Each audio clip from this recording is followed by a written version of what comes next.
Struggling to connect with buyers in an overcrowded, noisy sales landscape? Today's buyers want more than a spray and pray email blast. Launch a podcast and collaborate on content with people that matter most in your industry. Learn more at salesculture.work. If you're a salesperson here listening to this today and you're relying on marketing to build your brand and to drive leads into you, you're done. You're done. So you should be building your own brand and your own network and inspiring and educating other people on a regular basis. Nobody could do that better than you. 100%.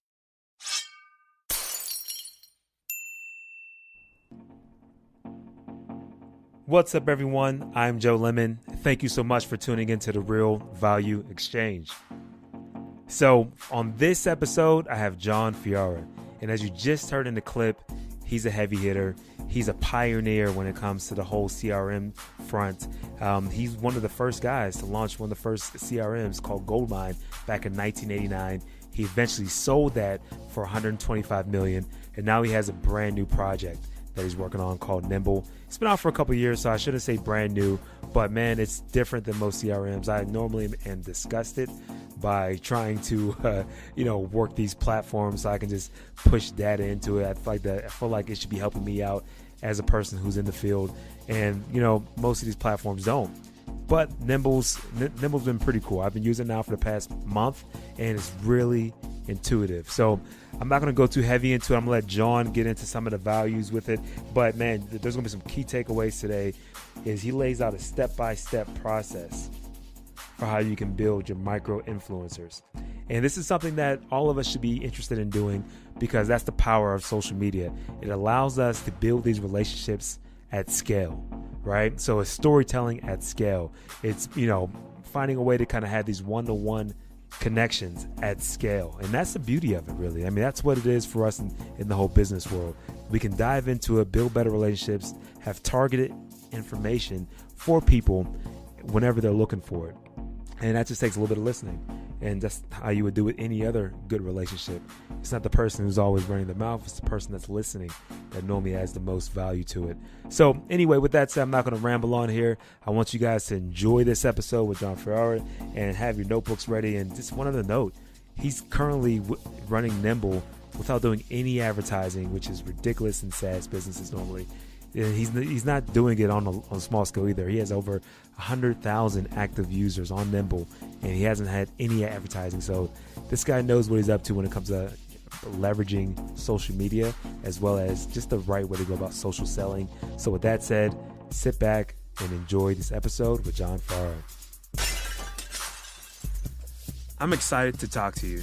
I've played around on your platform. This is very funny how things kind of work out. So. Yeah. Me and my company, we were looking at several different CRMs. I've been using HubSpot for the past 3 years, and I like HubSpot. It's great for inbound. It's a solid program. It is, but we're looking to change things up. I'm trying to push my company to be more socially friendly, basically, right, and just kind of bring on some more of that mindset. And then we got linked up, and I'm like, all right, cool. Let me check out Nimble. So I've been playing around on Nimble myself personally, just trying to do my own homework with it. And I like that it's really sales friendly for like the salespersons, because a lot of times, lots of these platforms are made a reporting system for upper management. Yes. And it's not about selling, right? No. It's more so just like put the metrics in there so we can put a check in the box, and it's not buyer focused. No. And so I'm excited to really talk to you, man, because you have a phenomenal story, it sounds like. I mean, you were part of one of the first CRMs, based off what I understand. And then on top of that, I mean, you kind of went through some health challenges, bounced back. I want to dig in all of it, if you don't mind today. That's all right. Open up the door, man. Open up the book, man. Because I think people can learn from a journey, right? 100%. And also learn from my vision, because I've a simple formula for life, Joe. I think we're on this planet to grow our souls by helping other people grow theirs, and that's it. And I developed that after, getting tremendous success. And a year later, after selling that company for more money you could ever imagine, I got a tumor in my head and almost died. Wow. And going through the journey of healing, I did a spiritual journey as well. And I came to the conclusion that life's short. You don't know. Yeah. And you need to maximize every moment. And it's not about making money, it's about making memories and moments. And so I think that our job is to be present with whomever we're with and find some way to add some simple value, even if it's a smile.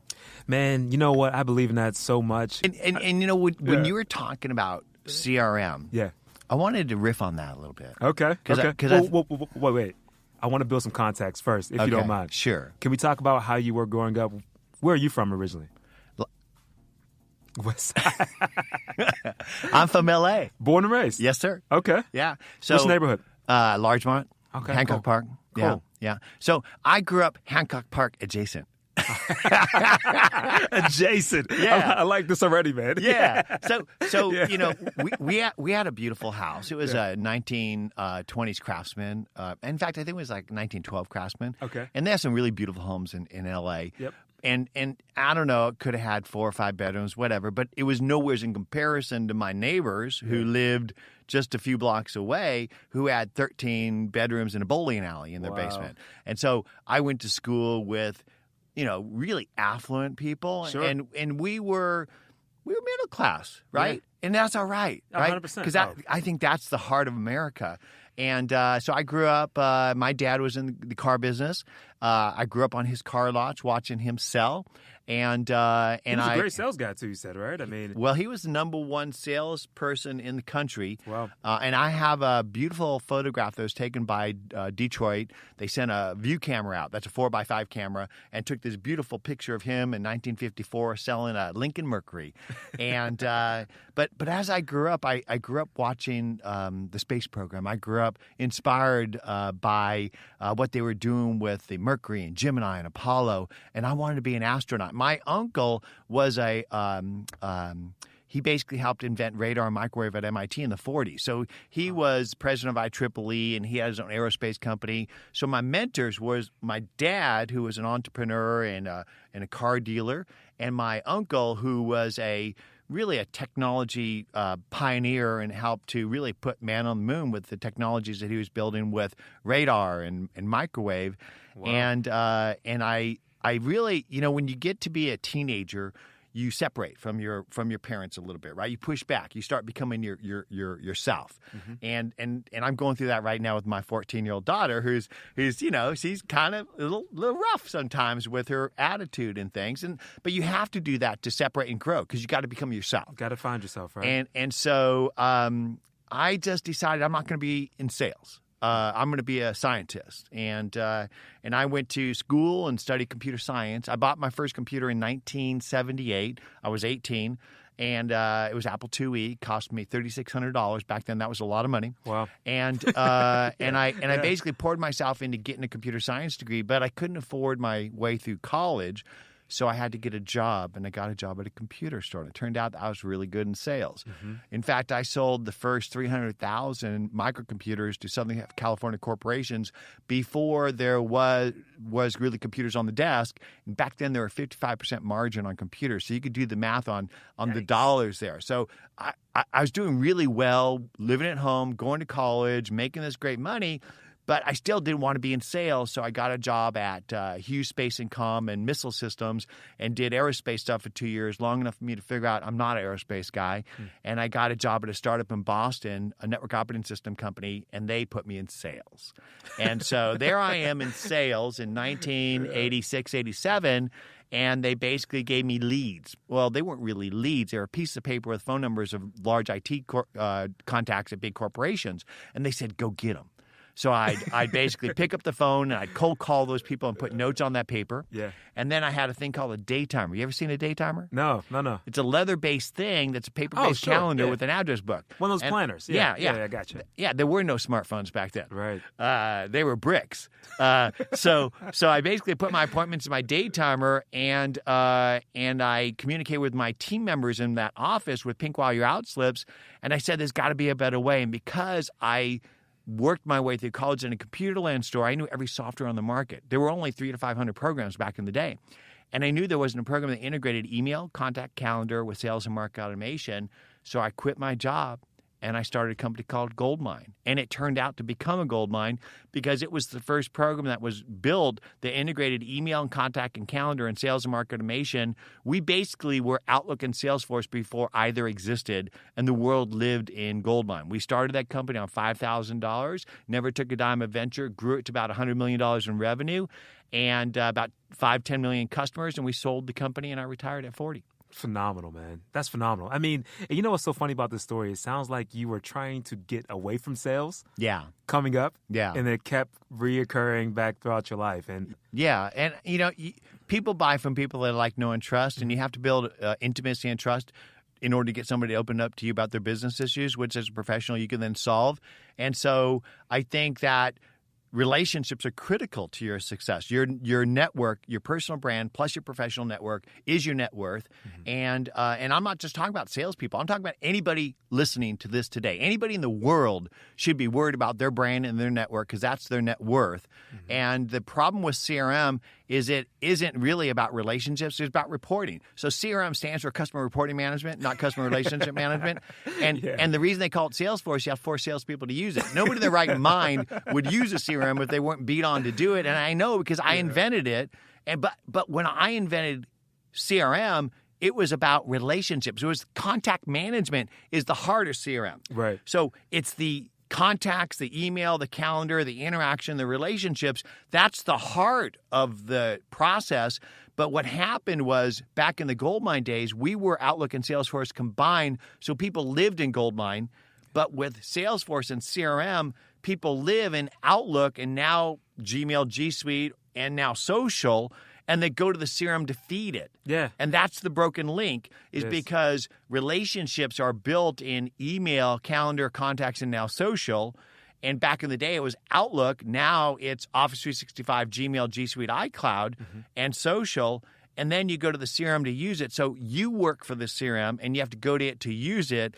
That's wrong. It's a broken relationship. That's right. Yep. And so your CRM should work for you by building itself and then work with you wherever you're engaging. So if I'm sitting here and I'm having a conversation with somebody, so basically here I am, you can see I'm having this telemarketer.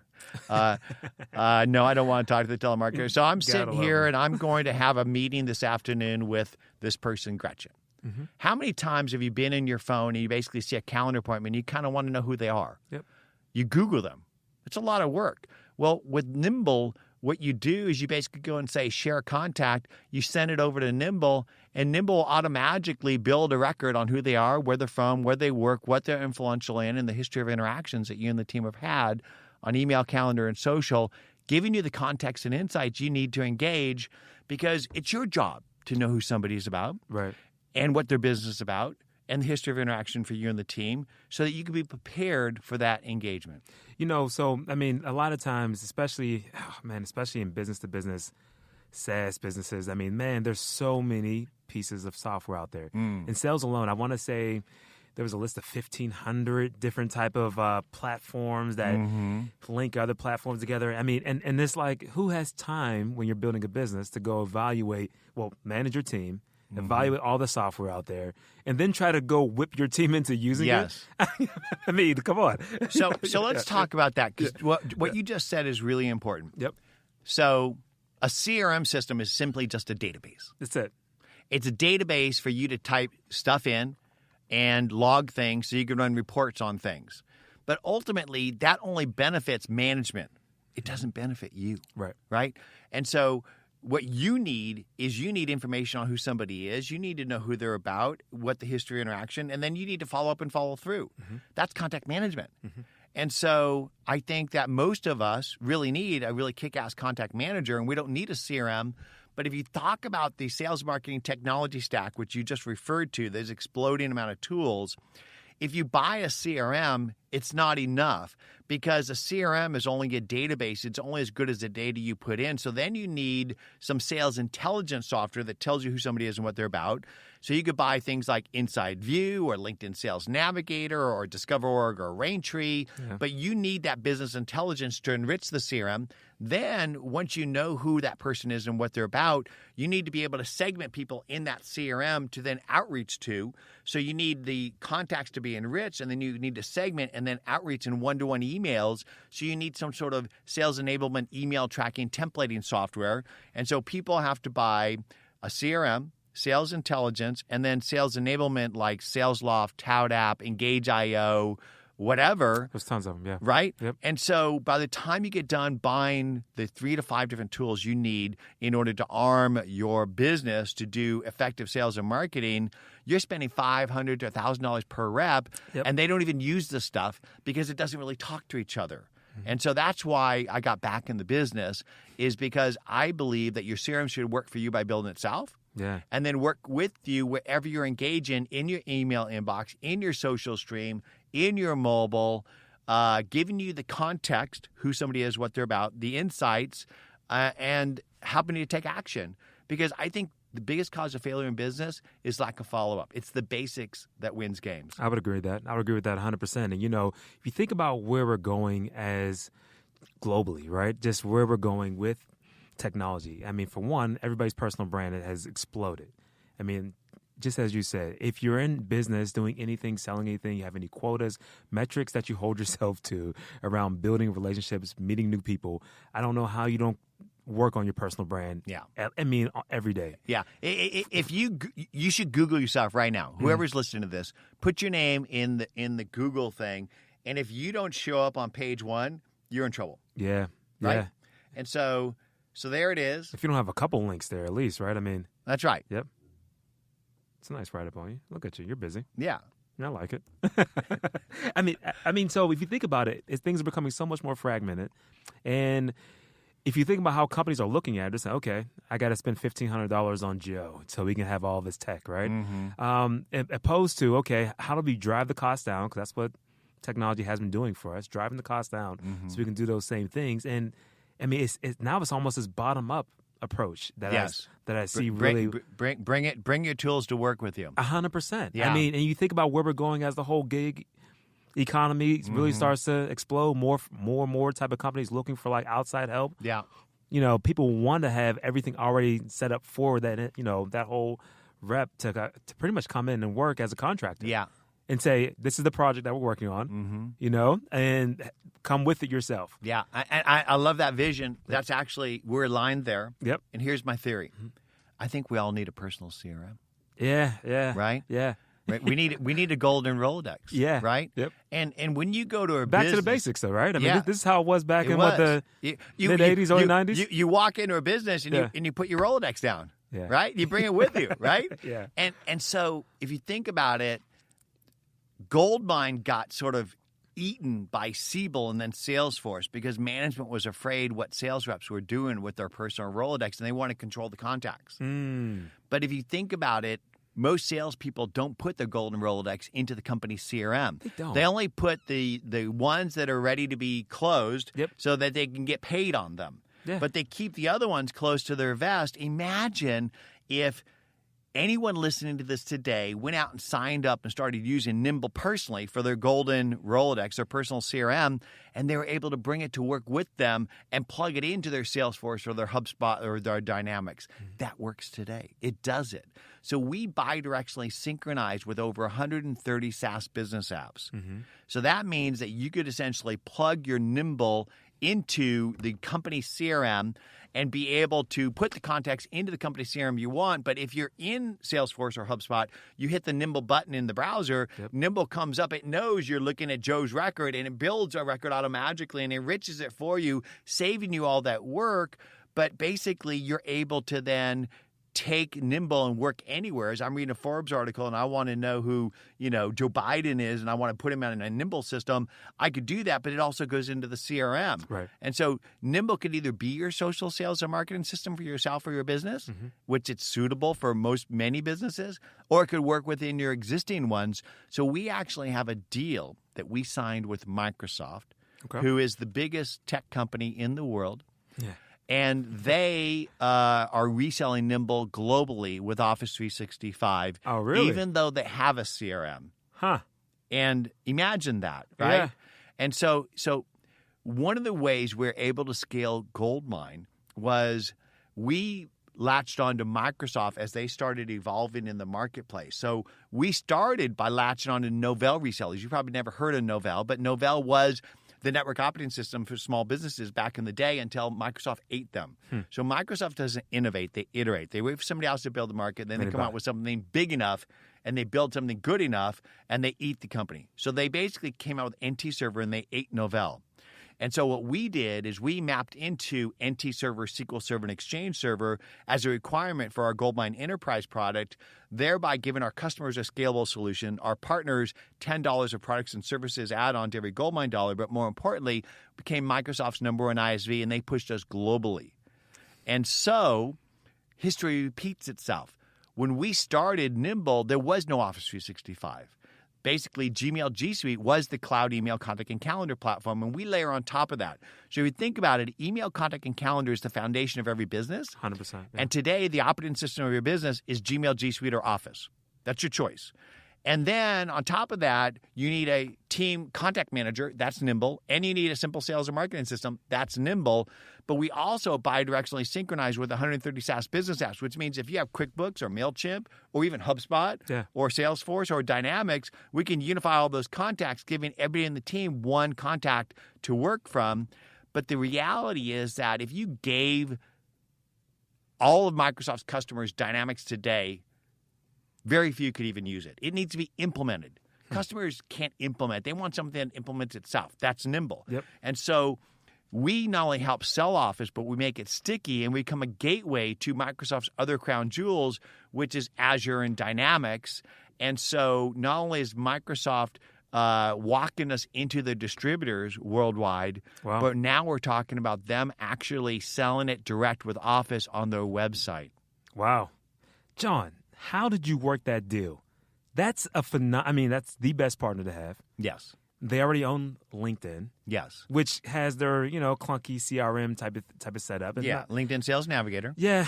I mean, it's a little clunky to me, personally, but it can still work though, right? And you can keep a lot of your personal contacts. The reality is that LinkedIn is an essential part of your Rolodex. Yep. Right? 100%. It's like a checkbox, yep. right? So you and I, if we are not already connected on LinkedIn, we'll probably connect with each other over the next day or so. Yep. But for me, LinkedIn's like walking in my lobby. It's not knowing Jon Ferrara. You want to know Jon Ferrara, you walk 5 seconds in my Instagram, you're going to know more about me than 5 minutes in my LinkedIn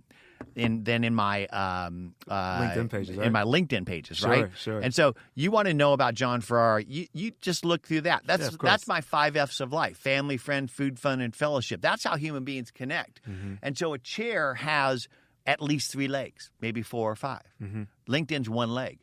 The other real legs, the soft side of the human relationship, is Twitter, Facebook, and Instagram. Mm-hmm. And so you were saying, how did we get the deal with Microsoft? They already have LinkedIn. Yeah, they have LinkedIn, but LinkedIn Sales Navigator is basically monetizing what used to be free on LinkedIn. But it doesn't actually work with you by building your golden Rolodex and work with you everywhere. True. So Nimble's actually what LinkedIn should be. Right? Yeah. In fact, LinkedIn right. Yeah. LinkedIn offered to pay me to come build Sales Navigator. They unfortunately didn't offer me enough money. But but my prediction is that'll all come full circle, because I really believe that the reason why there's 225 million global businesses and less than 1% use any CRM is that CRM isn't built for relationships. It's built for reporting. Most people don't need reporting. They need relationships. And so the blue ocean opportunity out there is to basically build a simple, smart relationship manager for Office and to grow people into simple sales and marketing to then help them start consuming Power BI, Flow, Power Apps, Azure, Dynamics, and LinkedIn Sales Navigator, because most Microsoft resellers sell plumbing to plumbers. They don't sell solutions on top of Office, and they need to not only sell solutions, but they need to start using modern social sales and marketing tools themselves, and that's what we're doing. So Microsoft today is going to walk us into their 100,000 SMB VARs and let us evangelize, teach and preach them how to do modern social sales and marketing, give them Nimble to do it, and then use that as a gateway to Dynamics and other tools. Well, you know what, man? I think that's phenomenal because, I mean, having them as a partner gives you guys so much credibility. Obviously, you already had a lot of street credit out there for people that knew. Yeah. I mean, it took me 2 seconds to find out who you were online. You know, and I was like, all right, let me start doing some homework. And I was like, oh, there's plenty. There's plenty here. Yeah. I mean, but with that said, let's talk about the current state of selling because you've already kind of mentioned it a little bit. Yeah. How people need to start baking in some of the personal life. Yeah. But what's too much to that, though, right? Because sometimes people can kind of really go deep into politics or maybe some other things that might be kind of like controversial for some. I mean, how do you kind of see that playing out? I have a philosophy about that, in the Joe. future. Yeah. So I believe that, like I said before, people buy from people that they like, know, and trust, and that today's way of selling is no different than it was 100 years ago. All of the people that teach social selling today are basically just stealing the words of Zig Ziglar, Dale Carnegie, Napoleon Hill, Brian Tracy, Stephen Covey, etc. And if you go back 100 years, we all lived in a small village. Yeah. And that your reputation was built on the promises you make and the experience that you deliver. And I think that social media is increasing the transparency of the way we work, play, buy, and sell and transforming us back into a small village. And so what happened was mass manufacturing dragged everybody out of the small village into the city for jobs. And then all the product that mass manufacturing created required the necessary of door-to-door salespeople to start trying to push those products, the fuller brush sales guy, and Madison Avenue marketing in order to try to drive adoption of all those programs. So then sales became a 4-letter word. Because instead of somebody serving you, they're trying to close you, bag and tag you, Slick Willie. Yep. So I believe that social media is transforming the whole experience of selling. And you can see it the way people buy today. They don't want to talk to your salespeople or look at your marketing materials. They're going to do their own homework, and then they're going to yell at you when they want you. Yeah. And I believe that service is the new selling. That your job is to help other people grow, even if it means telling them to buy something else. 100%. And I believe that out of sight is out of mind is out of money, honey, according to Mae West, who was an entrepreneur too.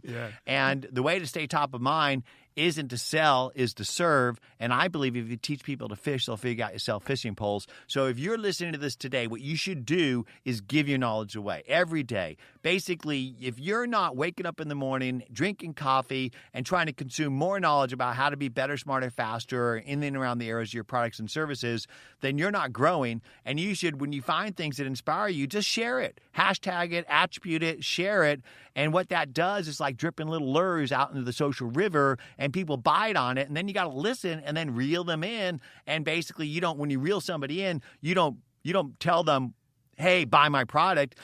Like I get these LinkedIn connections, and the first thing they send me is hey, would you buy this or give me money for that or whatever? No, when you reel somebody in, you take a moment and you get to know who they are. And you get to know what they're about. And you ask them a few questions, you shut up and just listen. Because if you let somebody talk, they're going to fall in love with you, and they're going to tell you what you need to know in order to help them grow. And that's your job on this planet. You're here to help others grow. And the more people that you can outgrow, you could basically achieve anything you want in your dreams by just helping other people achieve theirs. Man, you know what? I love that because it's one of those places where a lot of my friends that are in sales, a lot of sales buddies, because salespeople hang with salespeople, right? Yeah. That's how it goes normally. And a lot of them say, you know what, that's marketing's department. No. Marketing should be out talking about our actual service, our actual products. They should be out trying to spread the gospel, and then it's my job to close. No. What would you say to those guys? If you're a salesperson here listening to this today and you're relying on marketing to build your brand and to drive leads into you, you're done. You're done. So you should be building your own brand and your own network and inspiring, educating other people on a regular basis. Nobody could do that better than you. 100%. Yeah. And so if you're out there and you have an identity on Twitter, Facebook, LinkedIn, Instagram, etc., what you need to do is you need to roll up your sleeves and open up your shirt and share your heart and soul. Just don't share business stuff. You need to share stuff about your personality, your life, because that's how people connect, right? They don't connect to me because I built GoldMine. They connect to me because I love my family. I love to barbecue. I love to backpack, right? I love photography. I love astronomy. I love drones, right? I love music. I love vinyl. We're going to connect on one of those things, and that's how we stay connected. And this is no different than it was 10, 20, 30, 40, 50, 60, 100 years ago. when I used to teach people how to sell, I taught them to, when you walk in somebody's office, look at their walls. Look at the books they read, the degree of the school they went to, the knickknacks they collect. Mm-hmm. These are all opportunities to start a conversation to break the ice and earn their intimacy and trust. Joe, when you get on the phone with somebody, you don't get right down to basics. Did you sign that contract? That's crazy. Right? Yeah. You might say, how's the weather in Pittsburgh? 100%. How about them Dodgers? Yep. How about them Dodgers? Hey, man, but one of the things that really excited me about you, I should say, is that you're scrappy. Like, you could have easily, just done so many other things this morning on a Friday morning, but you decided to jump on the podcast. Very grateful for that. And it's one of those things where you as a CEO, you don't see a lot of CEOs leading the actual charge of their business on the personal branding front. Yeah. It's there, and I think that the future of most companies are going to have the actual bigger, those larger personal brands throughout that company are going to start shining.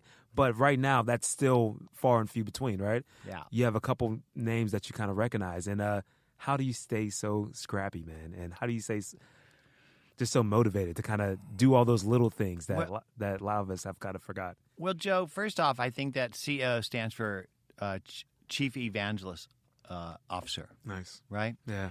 And I do what I do because I love it. I feed on it. I dig it.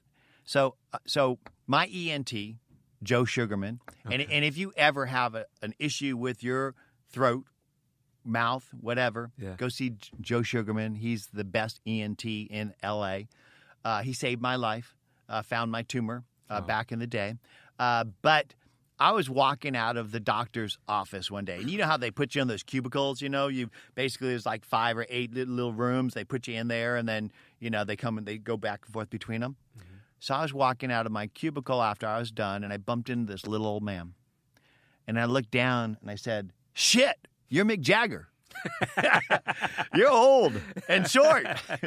but I didn't say that to Mick Jagger. Of course. Right? Yeah. But I was kind of shocked because when I see Mick Jagger, he is bigger than life. He's on stage. He's flying. He's dancing. He's inspiring. Mm-hmm. Why does he do that? He doesn't need the money. Yeah. Why does he get up on stage 50, 100 times a year? He loves the dance, right? And I think that I dig powering people. I dig facilitating others to reach their dreams. And nothing feeds me more than when somebody stops me and say, "John, you changed my life." And this happens to me regularly. And that's what I do because I think we're here on the planet to grow others. And so I do it by building software, but you can't just build software because it's just a fishing pole. So I teach and I preach because you got to teach people how to fish. You just can't give them a fishing pole. So the reason I'm here with you today, Joe, is because I take every opportunity to get up on that soapbox to inspire and educate others as much as I can because that's how I grow. So, all right, I want to talk about your business and what you're doing with Nimble. Dive into the weeds a little bit with this. So, you've been kind of going around building these micro influencers, right? And I think this is a process that pretty much majority of companies need to do if they have a quality product. Yeah, people are going to want to talk about it. So, do you mind just kind of laying out that actual? You bet. You bet. Health strategy. So it's more powerful when other people talk about you than when you talk about you. It is. And it's essentially the way that we built GoldMine. So imagine me in Canoga Park, and I don't know if I have a picture of it here, but I'll share it with you. Okay. Because it's kind of a fun picture. I'm in Canoga Park in 1989. I built Outlook and Salesforce combined before either existed, but I got $5,000 in the bank. How do you sell that? Right? And so I tried, hustling and going and talking to resellers and like retail storefronts and things, but that didn't scale.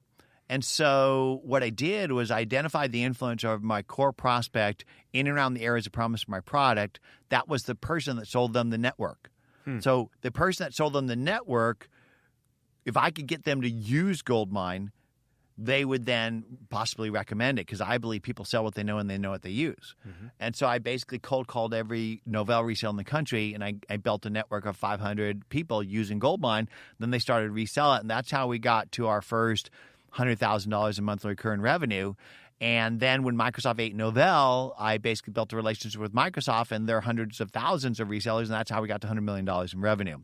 Fast forward to when I started Nimble, there really weren't Microsoft resellers were selling on-prem. They didn't really get the cloud. Microsoft was the Steve Ballmer old-style way of doing business. Yeah. And Google was out there with the cloud, but they didn't really have a reseller channel, so I couldn't replicate that strategy. So what I did is I identified the influencer in around the areas of promise of my product, thought leaders in social sales and marketing, and I started to share their content, hashtagging it appropriately, pound sales, pound marketing, pound social, and attributing their name. So, Jim, Bob, and all the different people, there were the writers. And what happened was that content, people started to buy into that content and start to see who we were, right? So anybody who was interested in being better, smarter, faster at social sales and marketing would click on that content and ultimately see my identity or the Nimble identity and then say, well, what is this? But most importantly, the influencer who wrote the content would then thank me or engage with me. And that was my moment. Gotcha. So in that moment, I'd say, hey, Joe, I really appreciate you connecting. I'd love to have a conversation to learn more about you. And in that conversation, I nimbled them and learned more about them and found ways to connect and add value through introductions or whatever, eventually building a network of the top influencers in social sales and marketing globally, like guys like this. Gary V. Yeah, I think people know that. And they became Nimble users and evangelists. And that's how I built my brand. Imagine, I was out of technology for 10 years. That's a lifetime. Yeah, it is. Right? Yeah, especially in tech. It is, yeah. Right? So I was able to build this global brand by simply building this army of evangelists, of influencers in social sales, marketing, startups, entrepreneurship, whatever. And now we haven't spent a dime on marketing. We've got over 100,000 people who have subscribed to Nimble worldwide. You don't spend any money on marketing right now? No money on advertising. Advertising, yes. Yeah, okay. Yeah. Wow, man. So we tell stories and get other people to tell those stories at scale. It's the same way we built GoldMine. Let's talk about your company culture at Nimble. Uh-huh. It sounds like you're the person who really, and I think that's the best way to be, you're looking down and trying to figure out how you can help pull everybody else up as well and try to pull out whatever they're passionate about in life. How do you kind of recommend other CEOs do that for their company, and maybe how do you do it at yours now? Well, as a scrappy entrepreneur, yeah. I find that you can get more out of somebody from Ball State than you can from Stanford. I don't know if you know where Ball State is. I do, man. I do. Yeah. Out of Kentucky, right? Yeah. Yeah. I believe so. And the thing is, I went to Cal State Northridge, and I'm proud of it. Yeah. Right? Yeah. So my son goes to the University of Pennsylvania, and God bless him. It's like it's a fine school. Absolutely. But I think that people think that you have to go and hire these people from MIT and Stanford and whatever. But I find that if I go and steal people from Best Buy and from the Apple Store and Victoria's Secret, or from working in as a service person in a hair salon, these people know how to take care of the other people, and they're hungry to grow. They're hungry to learn. And if you could transform those people, they will love you forever. It's true. And so that's my secret to success, is growing and transforming other people, not just customers or resellers or even the editors, analysts, and bloggers, but our team members as well. And I'll tell you a story about transforming a editor. Okay. So there's a guy named Jon Tashik, who's the head of strategy at Salesforce, basically second in command to Mark Benioff. Well, he used to be the editor at PC Computing, PC Mag. And I taught him everything he knows about CRM before the term existed, and we're still good friends. So, all right, cool. So you're helping a lot of your employees kind of draw some of the passions and you guys don't spend any money on advertising. Mm-mm. Man, how'd you get around that as a SaaS business? I mean, that's the play these days. Hustle, baby, hustle. No, it's really storytelling. Yeah. It really is, and it's about creating a brand that resonates. And I think that the Nimble brand resonates with people, and it's more than just CRM. It's really about a change in philosophy, right? It's a culture, and I think that social is transforming the way that we work, play, buy, and sell. It's transforming the expectations that we have of one another and of the companies that we do business with, and I think that Nimble resonates with that sort of idea, and so I think that we're just storytellers in a time where that can scale. 100%, man. I mean, we all have the tools to kind of really scale whatever we're up to and whatever passions that we're about. I want to highly recommend that any salespeople listening to this, for one, you guys already know how I roll. You should already be working on your brand. You should have a strategy for that, and you should really check out Nimble. Now, I mean, Nimble to me, I've only been using it for about a week or so, and but it seems so user friendly. Yeah. I mean, it seems really like.